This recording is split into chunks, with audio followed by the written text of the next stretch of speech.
I've got a bit of a frog in my throat, but thankfully I'm going to be rescued by a man that I adore. I'm very much his protege, I like to think. He was the one who, years ago, as a little MEP in the European Parliament, he was like, I'm going to have Alex on my programme all the time. And now, look, I join him in Talk Towers. It's Mr. James Whale. Hi, James. Excellent.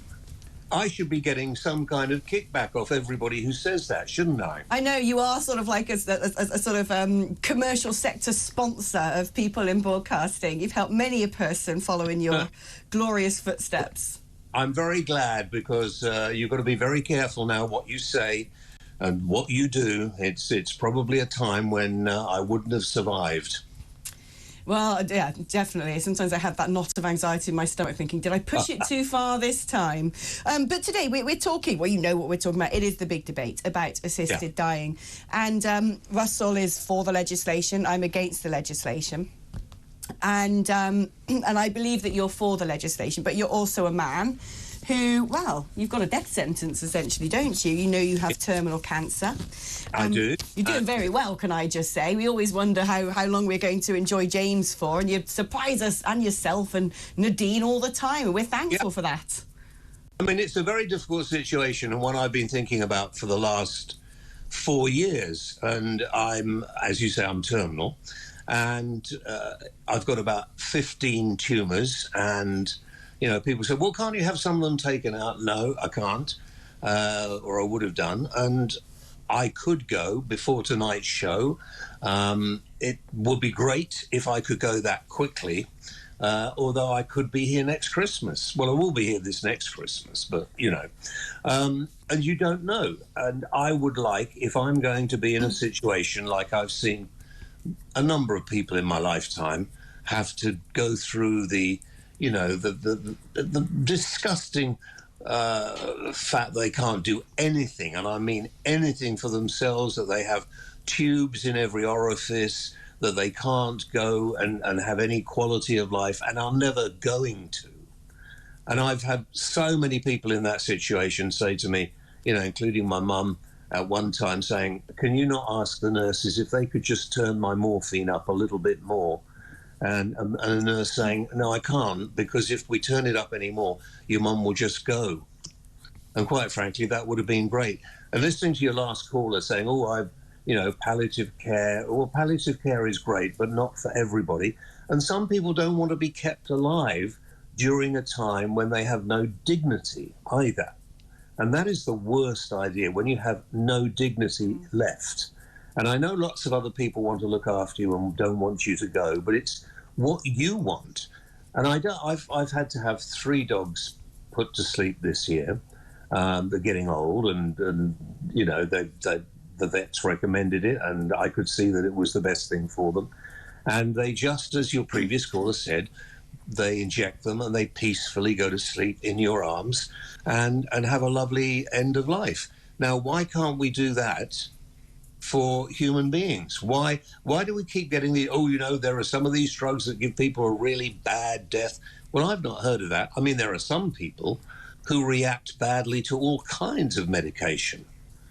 But I listen, if I want to be in charge of my life, I don't want somebody else telling me when I can go or when I can't. And if I really wanted to go, I could go and buy a gun or jump off a building or in front of a train or something. Why should people be, you know, pushed into that situation? And people say, well, it's their mental health, they can't help how they are. Well, if there is no cure and they are in a situation where they're going to end it anyway, why not help them? So those are my thoughts. And by the way, the legislation is too long-winded. By the time you got permission to end your life, you'd probably be dead anyway. Right, yeah, it's interesting, isn't it? Because I was going to ask you about the legislation in terms of, at the moment, it's like you said, it sort of requires 2 doctors signing off, then a High Court judge. It sounds incredibly bureaucratic and rather joyless for one's last moments on Earth. But the legislation has the framework of saying, well, you know, those people who know they have 6 months left to live. Now, when it comes to you, this is interesting. So at what point does the legislation therefore get enacted? Because I'm sure that you over time have been given projections of when you're going to go and meet the maker. Yeah. And there are plenty of examples where people completely outlive expectations, and others where it's the other way around. And what you're talking about, because you're still very active, you're here talking to me now, you come into the studios, you still have great fun, you're still a bon vivant, you still really have a zest for life, and I hope you're enjoying it. I was in the pub last night. There you are. There you go. And it seems to me that, you know, the point for you is when you get super incapacitated, when it suddenly becomes you can't even lift a finger, you can't do anything for yourself. But what about when you're in that situation? This legislation says, well, OK, it needs to be all these sort of, you know, decisions have to be taken and signed off. Then you have to be able to administer the medicine by yourself. So at what point, when someone is in anticipation that, well, OK, in about a month's time, I'm probably going to be at the point that I've got tubes coming out of every orifice. How does one get to the point of enshrining something like this in law? Well, I will know when I've had enough. I looked into going to Dignitas when I was first told, James, you know, your cancer. I had it 24 years ago, first of all, and I'd actually forgotten I'd had it, to be honest. And then it came back in the other kidney. And I looked at Dignitas because there is no chance. But I wouldn't go until I knew it was time. And I've known. I feel that I'm under really severe therapy at the moment, which is doing me in a little bit. But I'm going to come off it for a while, I've decided, before Christmas. Because a lot of the medicines you take do more harm than the cancer in many cases. So you have to be very careful. But, you know, it has to be said that my wife is not keen for me to do things like Dignitas or take my own life. But and then people say, oh, you do it because you think you'll be a burden to other people. Well, you will. And I don't want to be lying in bed asking to be taken to the toilet. I don't want to lie in bed while somebody comes and washes what will be a body of, you know, I don't even want to look at myself. And I think we need to be allowed to have some dignity in life. At what point, then, can you make that decision? This is what I find very difficult to understand. What, you wouldn't mind being sort of, you know, toileted and washed and I'm a lazy bones. I'd be fine with it.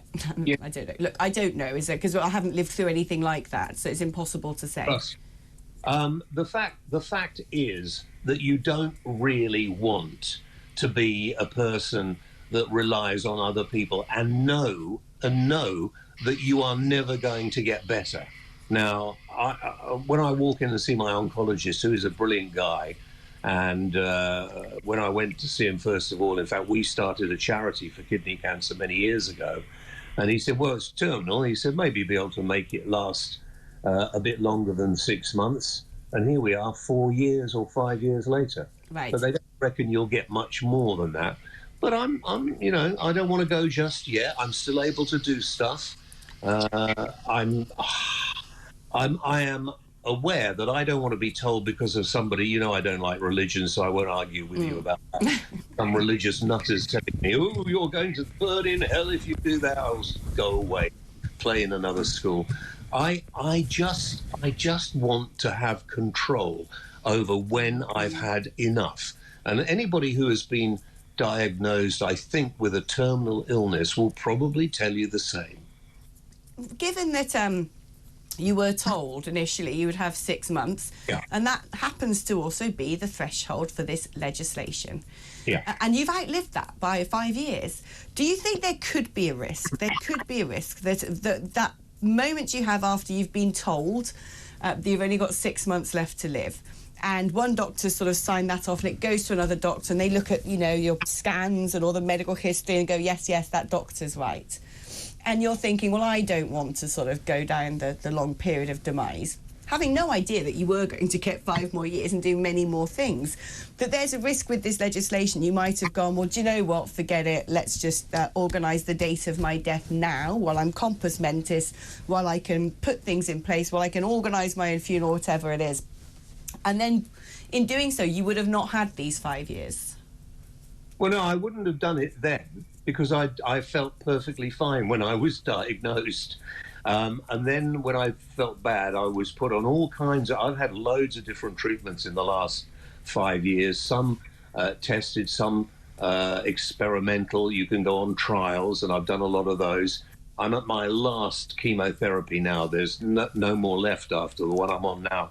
And the one I'm on now has stabilized things, but they will and are in some stages getting a bit bigger. But, you know, I will know when I've had enough. Okay, and just because somebody says you might only have 6 months to live, if you feel fine, you're not going to go and do it there. And I've had lots of, you know, Nadine and I, my wife, we do a podcast every week called Tales of the Whales about having cancer and what it's like having it in your life. And it is quite a prominent part of your life. But hey, it does feel good talking about it, because you get in that space where we're all going to die, as you quite rightly said earlier. We're all going to die at some point.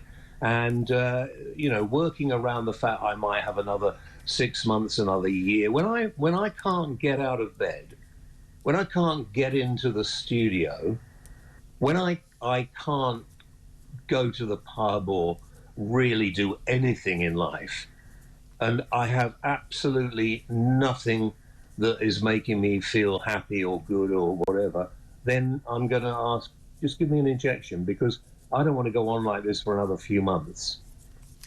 James. I don't want to be in a situation like my mother was, where she was saying, can you just ask the nurse, I'm in so much pain. And palliative care is fine for some people, not for others. And some people don't want palliative care, because that just means prolonging the end when you are in a very, very difficult situation. You could say I'm in palliative care now, but I don't know. I mean, I can't go out and mow the lawn for a start, right? I can just about walk to the closest pub, but probably not a good idea on your own. A lot of that, by the way, is the chemotherapy. I can get into the back of a car and get driven to a place. So, but I'm not allowed to drive, which is that's a real, you know, a lot of people might give up then. But I want to be in charge of it. I don't want somebody else saying, because of their ridiculous views in one way or the other. And the whole legislation at the moment seems ridiculous, because if I felt bad and I thought I'm not getting any better, I can't get out of bed, I've got all this to do, I would like to be given the drug. Just get me the vet. Get you the vet. James, my darling, it's so lovely talking to you. James's local pub's a brilliant pub, by the way. I must go down and keep him company one day. We're going to... before we take a short break, let's have a little listen, actually, because we've got a compilation of MPs who have been speaking today in Parliament. So let's hear a sort of mega mix of the things that have been debated. Pretty much anybody with a serious illness or disability could work out how to qualify for this bill, for an assisted death under this bill. And if members think that it's far-fetched, that's what happens everywhere else, that assisted suicide is legal, including in Oregon. What?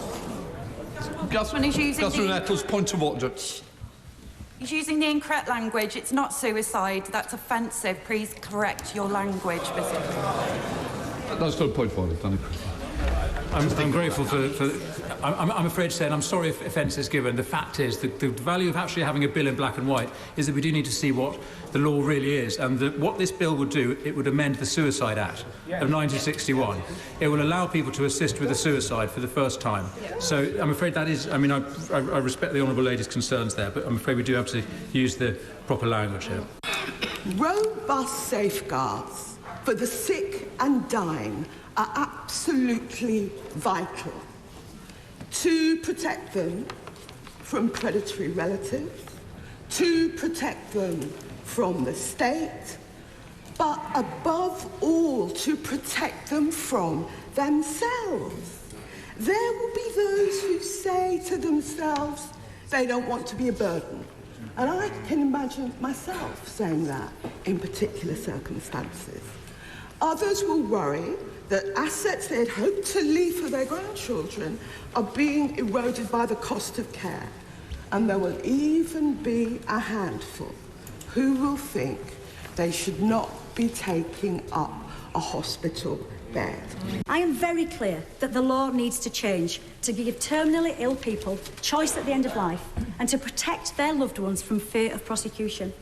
And Mr. Speaker, for those of us here today who are lucky enough not to have personal experience of this issue, sadly, we know that any one of us could end up in this heartbreaking situation. Yep. We are all living longer, which is brilliant. And I've campaigned inside and outside Parliament for a greater focus on prevention and early intervention in terms of illness and disease to keep us fit and healthy for as long as possible. But any one of us or our loved ones could be unfortunate or unlucky enough to receive a terminal diagnosis. And I struggle to see how it is fair or just to deny anyone the autonomy, dignity and personal choice that we might want to take control of our final weeks.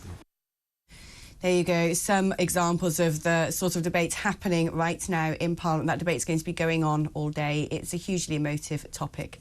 And I'm blessed to have had so many brilliant listeners sending me their thoughts, and we've had a really good conversation about this today, so thank you all for your contributions.